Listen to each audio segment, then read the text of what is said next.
እሺ ሰላም ሊበን እባላለሁ። የቀነኒ አዱኛ ታናሽ ወንድሟ ነኝ። እሺ ትናንትና አንዷለም ብዙ ነገር ሲናገር ነበር እና እያንዳንዱ እኔ ስሜን ጠቅሶ ነበር። ሊበን ያውቃል ብሏል። እኔ የማውቃቸውን ነገሮች እኔ ብዙ ጊዜ እዛ ቤት ስለነበርኩኝ የማውቃቸውን ነገሮች እያንዳንዱን ነገሮች አሳያቸዋለሁ። እሺ መጀመሪያ ሁሉንም ፎቶዎች አስቀምጥላቸዋለሁ ከላይ። መጀመሪያ ማርች 8 2023 አንድ ላይ መኖር ጀምረዋል። እዚህ ጋር ሌላኛውም አርቲስት አለ አንድ ላይ ቤት እሱ ቤት ሆኖ ምናምን ሰንሻይን ያለው ማለት ነው። ከዛን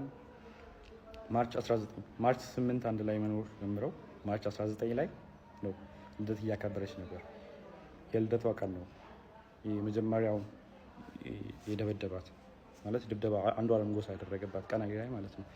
ይሄ ደግሞ የቪዲዮ ለቅቄው ነበረ። የምታስታውሱ ከሆነ እዚህ አይኗ ጋር እንትን ያለው በጣም እንትን ብሎ ነበር በልዞ ነበር። ፎቶን ስለማስቀምጠው ታዩታላችሁ።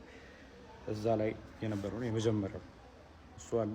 ኢቨን ከሳምንታት በኋላ ራሱ ሪከቨር አግታ ምናምን የሚያሳዩ እንትኖች አሉ። ሁሉም ከጋላሪያው ላይ ያገኘሁት ስቲል አለ። ከዛ በኋላ ደግሞ የእንትኑ አለ የኦክቶበር 14 2023 የእጇን ተሰብራ የታሽጋለች። ይህም ከስልኳ ላይ ነው ያለው። ከዛን ፌብሩዋሪ 29 2024 ይሄ ፎቶ እዚህ ላይ የምታዩት ከሆነ ጊታር ይዟል ይሄ። ስለዚህ ከዚህ በኋላ ይሄን ጊታር የሰበረበት ቀንና ሽጉጥ የተኮሰበት ቀን ነበር። አንድ ቀን ነው ይሄ የተፈጠረው። የዛን ቀን እኔ ነበርኩኝ ቤት ውስጥ ማለት ነው። ከዛም ጠዋት አንዷለም ያው ሌሊት አምሽቶ ነው የሚመጣው። በቃ ጠዋት ሊነጋ አካባቢ ሲል ነው የሚመጣው ወደ 11 ሰዓት አካባቢ ምናምን እና ሁሌ የዛን ሰዓት ጭቅጭቅ አለ በአንዷለምና በቀነኒ በኩል ሁሌ በዛ ሰዓት ጭቅጭቅ አለ። ሁሌ ይቀያየራል። በቃ ጠዋት ሊነጋ አካባቢ ሲመጣ ሁሌ ተቀያይሮ ነው የሚመጣው። ከዛን የዛን ቀን ተኝቼ ነበረ። እኔ 1 ሰዓት አካባቢ ይሆናል ተኝቼ ነበረ። እኔ ገስት ሩም ነበር የተኛሁት። ከዛን ቀነኒ ሮጣ ገባች እኔ ያለሁበት ክላስ ማለት ነው። ከዛን በሩ ስዘጋ የዛን ጊዜ ተነሳሁኝ። ከዛን ምንድነው አሰ ጊዜ እንትኑን ይሄ ጊታሩን ወርውሮ ሲሰብረው ነበር የዛን ቀን ኮሪደሩ ላይ። ከዛን ምንድነው ምናምን ጊዜ ተነሳ አንተ ለማጋት ትሄዳለህ ምናምን ነገር አለችኝ። ከዛን ምን ተፈጥሮ ነው ምናምን ስላት ጊዜ ከዛን ሽጉጥ አቀባበለ አንዷለም በሩ ጋር ቆሞ ማለት ነው። ከዛን እኔ ላናገረው ምናምን ጊዜ ከዛን አይሆንም ይመታሃል ምናምን ብላ እሷ አይተኩስም አንተ ተረጋጋ እኔ ያናግረዋለሁ እንዳትገባ በመሀል ብላ በሩን ከፍታ ወጣች። ከዛን ሽጉጡን ፊቷ ላይ ደቀነባት። ከዛን የሆነ ፎቶ አሳያት። ይሄ ፎቶ አንቺ ነሽ አላት። እሷን አይደለሁም አለች። ከዛን እህቱን አሳያት። መጽሐፍ ቅዱስ ይዛ በጣም ማለችለት እኔ አይደለሁም እናቴ ትሙት ምናምን ብላ ማለችለት ቀነኒ። ከዛን አንቺ ነሽ ምናምን አላት። ከዛን ወደ እንትና ዞረ ሚጣ ጠይቃት። ሚጣ እሷ አይደለችም ምን ሆነ አንዷ ማለችው። ከዛን እኔን ጠይቀኝ እሷ አይደለችም ስለ ጊዜ ከሷ ላይ ይዞ የነበረውን ሽጉጥ ወደ ሸተሩ አዙሮ ሸተር ላይ ተኮሰዋል። እሱንም ፎቶ ላደርግላችሁ እችላለሁ። አሁን ምናልባት ላላገኘው እችላለሁ። ካገኘሁት ግን አስቀምጥላችኋለሁ። ከዛ ቀጥሎ እያንዳንዱ ነው ማሳያችሁ። ከዛን ይሄኛው ፎቶ አለ። ይሄ ፎቶ ማለት አንዷለም ጎሳ በኢሬቻ ኮንሰርት ላስት ታይም ያደረገው ከዛ በኋላ ከተመለሰ በኋላ በሆነ ብር ምክንያት ከሌላ ሰው ጋር ተጋይቶ በሱ ሰበብ እሷን ሊደበደባት። ይሄው የፀጉሯን ማመሳሰል ትችላላችሁ። የዛን ጊዜ የነበረ ፎቶ አለ።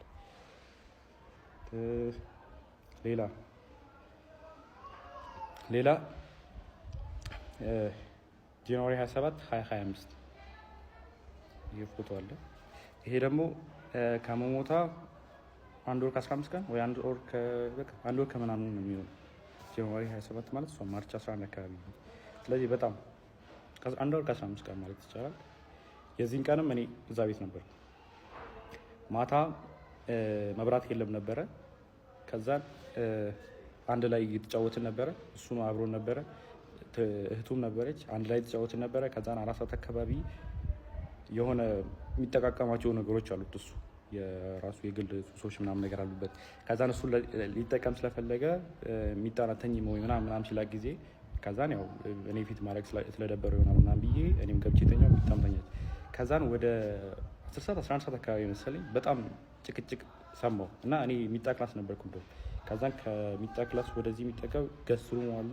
ከገስት ሩሙ የሰራተኛው ከሰራተኛው ነው ሳሎን ቤት ያለው። ከዛን ጭቅጭቅ በጣም ይጨቃጨቃሉ ምናምን ነገር ስለምን እንደሆነ በደንብ አላውቅም፣ አልሰማሁትም። ግን ጭቅጭቅ የሆነ የጭቅጭቅ ድምፅ ሊሰማኝ ነበር። ከዛን ተነሳው በጭቅጭቁ። ከዛን በመሀል አልገባም ብዬ ለረጅም ሰዓት ቁጭ አልኩ። ከዛን የሆነ ሰዓት የሚወድቅ ነገር ሰማ። ከዛን የዛን ጊዜ ከፍቼ ስወጣ ቀጥታ በኮሪዶሩ ላይ የነበረው አንዷለም ነበረ። አንዷለም እንትን አለኝ ነው ቪዲዮቲ በመሀላችን እንዳትገባ ምናምን ብሎ እኔ መልሶኝ በሩን ቆልፎ የሚጣ ክላስ ውስጥ ነበርኩ በሩን ቆልፎት። ከዛን 5 ደቂቃ ምናምን ቆይቶ መጣና ከፈተው። ሂድና እናግራት አለኝ። ከዛን በሩ ጋር ሲሄድ ጥርሱ አካባቢ ደምቷል። ከዛን ጥርሱ አካባቢ ደምታለች። ወርቃ ዝም ብላ እያለቀሰች አይደለም፣ ዝም ብላ ቁጭ ብላ ነው። ከዛን ሚጣን ቀሰቀሳት። እዛ ሚጣና እኔ ወስደን እሷን ሚጣ ገስትሩም ለእኔ ይለቃልኝ ነበር የእሷን ክላስ። ከዛ እሷ ገስትሩም ነበር የነበረችው። ከዛ ገስትሩም አስገባናት ከሚጣ ጋር። ከዛ በኋላ እንደዛ ሆና እኔን ስታይኝ ማለት እኔ እንደዛ ሆኜ እሷን ስላየኋት በጣም አለቀሰች። እኔ እንደዚህ ሆኜ እኮ ምናምን ብላ መልቀስ ጀመረች ምናምን ነገር። ከዛም በጠዋት ተነስና ሂድ አለች። ከዛም ወደ 11 ሰዓት አካባቢ ይሆናል የዛን ሰዓት። ከዛን 12 ሰዓት ተኩል ያው አልተኛውም፣ ዝም ብዬ ቁጭ አልኩኝና 12 ሰዓት ተኩል ሲሆን ወጥቼ ሄድኩኝ እና ፎቶ ካያችሁት ከላይ ሰዓቱ እኔ ከሄድኩኝ በኋላ ነው የተነሳቸው እነዚህ ፎቶዎች ማለት ነው።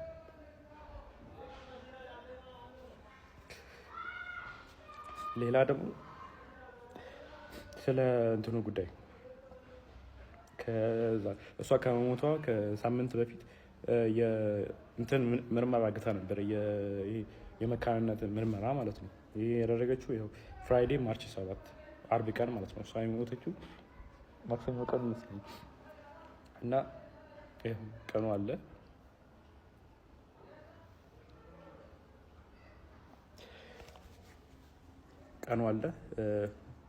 ያው ኒው ላይፍ እና የሕክምና ምርመራ የመካንነት ያደረገችው ራሱ ኦልሬዲ የአቃቢ ሕግ የሰጠው ወረቀት ላይም ተጽፏል። በተደጋጋሚ ሆዷና ልቧ ላይ ተረግጣ ሐኪም ቤት ትመረመር ነበር እና ዶክተሮች ጠይቃት ሰውን የረገጠኝ ያለችው የሚል መልስ ሰጥታኛለች ብሏል። እዛ ይሄ ወረቀቱ ላይም ተጽፏል፣ እንትን ላይም አለ። ለዛ ነው ይህን ምርመራ ያደረገችው ራሱ። ከዛን ይህ ምርመራ ደግሞ ሰኞ ቀን ማታ ሰምተውታል። እናትየዋ ራሷ ስትናገር ነበር። አንዷለም እናት ስትል ነበረ ደውላልኝ እኔ እኮ መውለድ እችላለሁ አለችኝ። ከዛን እኔ እንደውም ለካስ ልጄ ነው ወይ አልኳት ብላ ራሷ የአንዷለም እናት ስትናገር ነበረ። ከዛ ሲቀጥል ደግሞ ስለ መላው የኦሮሞ ሕዝብ መላው የኢትዮጵያ ሕዝብ እንድታውቁልኝ የምፈልገው እንደ ቀነኒ ቤተሰብ እኛ ከአባገዳዎቹ ጋር ያልተስማማንበት ቦታ የአባገዳን ስርዓት የገዳን ስርዓት አለመቀበል ሳይሆን አለማክበር ሳይሆን የቀነኒ ጉዳት በግልጽ ሊጣራ ይገባል ከሚል አኳያ ነው። ፊቷን እንደዚህ ያደረገው የደረሰባት ጉዳት መጠንና ጥልቀት መታወቅ አለበት። በጎጂው በኩል እየተባለ ያለው አልገደልኩም ግን ጉማ ከፍላለሁ የሚል ስለሆነ እሱን ጉማ አንቀበልም፣ ልጃችንን ጉማ አንበላም ነው ያልነው። እኛ ያለው ይሄንን ነው። ከዛ ውጪ እዛ እንትን ላይ የተገኘው ያልተገኘንበት ምክንያት ይሄ ነው። ሌላው ቤት አለን። ቤታችን ሁለቴ መጥተዋል። የተነጋገርነው አለ። ከመሐላ በፊት መጣራት ያለበት ነገር አለ ብለን አመልክተናል። አጣርቼ መለሳለሁ ነው ያሉ። መጨረሻ ላይ ግን ያሉት አባገዳው ወደ መሐላ ነው የምንሄደው፣ ከመሐላ በኋላ ነው ያሉት። እኛ ያንን መሐላ አልተቀበለም እንደ ቤተሰብ። ይሄን እንድታውቁ እንፈልጋለን። በመጨረሻ ማለት የሚፈልገው መላው ውጪም ያላችሁ ውስጥም ያላችሁ ለቀነኒ ፍትህ ሲጠብቁ የነበሩ ኢትዮጵያውያን በሙሉ ከልብ የመነጨ ምስጋናችን እናቀርባለን። ለቀነኒ አባት ይሄ ቪዲዮ ይደርሳል ብዬ ተስፋ አደርጋለሁ። ይህን ቪዲዮ የምሰራው ለሳቸው ቀጥታ እሳቸውን አድሬስ ለማድረግ ባለፈው የሰሩትን ቪዲዮ አይተነዋል። ለኢትዮጵያ ሕዝብ ብለው ልከውልናል። አይተናል። ለኢትዮጵያ ሕዝቦች እዛ ቪዲዮ ላይ እኔን በግለሰብ ደረጃ የነካኝ አንድ ነጥብ አለ። ምን ብለዋል? እኔ አባገዳን ሳላከብር ስለቀረው አይደለም፣ እኔ ባህል ስለማላከብር አይደለም፣ አባቶችንም ንቄ አይደለም የሚል ነጥብ አንስተዋል። እሱ ላይ ስጠረጥር እንደዚህ ተብለዋል። የመረጡት መንገድ እርሶ እየመረጡት ያለው መንገድ እርሶ ሀቆትን ለማግኘት እየመረጡት ያለው መንገድን ተያይዞ አንተ ንቀት ነው እንዴ ምናምን ተብለዋል ብዬ ጠረጥራለሁ። ይህንን ቪዲዮ ልሰራበት የቻልኩት ምክንያት ብቸኛው ነጥብ ይሄ ነው። የኔ ነጥብ ምንድነው? ቢሆንስ እርሶ የመጡትን የሽማግሌዎች ጥያቄ እንኳን አለመቀበል ቀርቶ ዛሬ ጠላት ነው ከሚባሉ ሀገራት ጋር ራሱ ቢሰለፉ ይፈረድቦታል። እርሶ እኮ የልጆትን ሀዘን እንደ አባት ብቻ አይደለም እየኖሩት ያለው። እርሶ የልጆትን ሀዘን እኮ እንደ ወንድ ልጅ እኮ ነው እየኖሩት ያለው። ወንድ ልጅ ሆነክ አሳድገክ ለወግ ማዕረግ አብቅተክ እንካ ልጄን ብለህ ሰተክ ሌላ ወንድ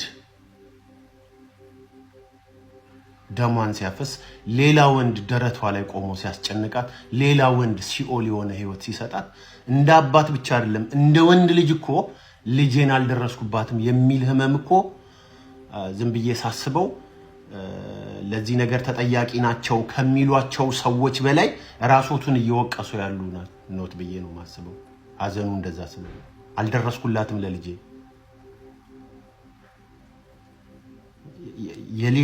ወንድ ልጅ ሆነ ልጅን ሌላ ወንድ ሲነካብህ ማለት ነው። that's painful። በዚህ ሁኔታ ውስጥ ይያሉ፣ በዚህ ህመም ውስጥ ይያሉ፣ በዛ ላይ ነገሮች ተድበስብሰውብኛል እንዲጠሩ ፈልጋለሁ በሚል ምክንያት ሊያጠራልኝ የሚችለው ይሄ መንገድ ነው ብለው የፈለጉትንስ መንገድ ቢመርጡ ይፈረድቦታል? አይፈረድቦትም። ይህ እኔ አይደለም ማለት መላው የኢትዮጵያ ህዝብ ነው።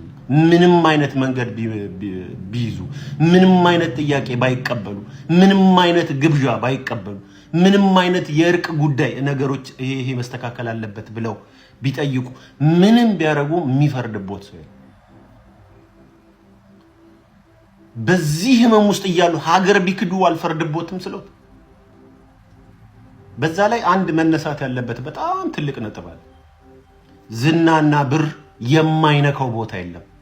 ዝና፣ ብር፣ ስልጣን የማይነካው ቦታ የለም።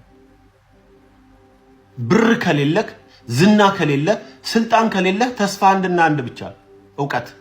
ምክንያቱም ዝና የሚያነሳውን አቧራ፣ ስልጣን የሚያነሳውን አቧራ፣ ገንዘብ የሚያነሳውን አቧራ ተሻግሮ ማየት ይችላል ዕውቀት ካለክ ድሃ ብትሆን። ለዛ ነው እንማር ትምህርት ነው ተስፋችን የምንለው።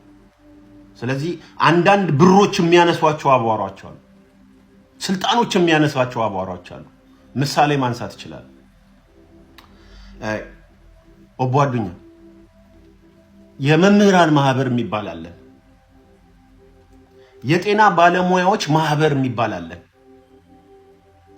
የእምነት ተቋማት ካውንስል የሚባል ካውንስል አለ። እነዚህ እንትን ያሉት የተቋቋሙት ለባለሙያዎቹ ለተራ ባለሙያዎቹ መብትና ጥቅም ለማስከበር። ነገር ግን ማህበር ከሆኑ በኋላ የማህበሩ ባለስልጣናት ቀጥታ ኢንላይን የሚያደርጉት ከባለብር ከባለዝና ከባለስልጣን ጋር። ከዛ ምን ይሆናል? አስተማሪው ራበኝ ሲል ራብ የሚባል ነገር የለም ብሎ የአስተማሪ መምህራን ማህበር አቋም ያወጣል፣ መግለጫ ያወጣል። ሐኪሙ ራበኝ ሲል የህክምና ማህበር ባለስልጣናት የህክምና ማህበሩ ተወካዮች ምናምን ከባለስልጣን ጋር ፎቶ ይነሱና ውይይት ተደረገ ብለው በዛው እንትን ይላል። ሰዎች በእምነታቸው ብቻ ታሰሩ፣ በእምነታቸው ብቻ ተገደሉ፣ በእምነታቸው ብቻ ተመርጠው ታረዱ ሲባል የእምነት ካውንስሎች ይወጡና እንዲህ የሚባል ነገር የለም ብለው እንትን ይላል። የነዚህ ጉዳይ የሚያሳዩት እነዚህ ማህበራት እነዚህ ቡድኖች በብር በስልጣንና በዝና እንደተጠለፉ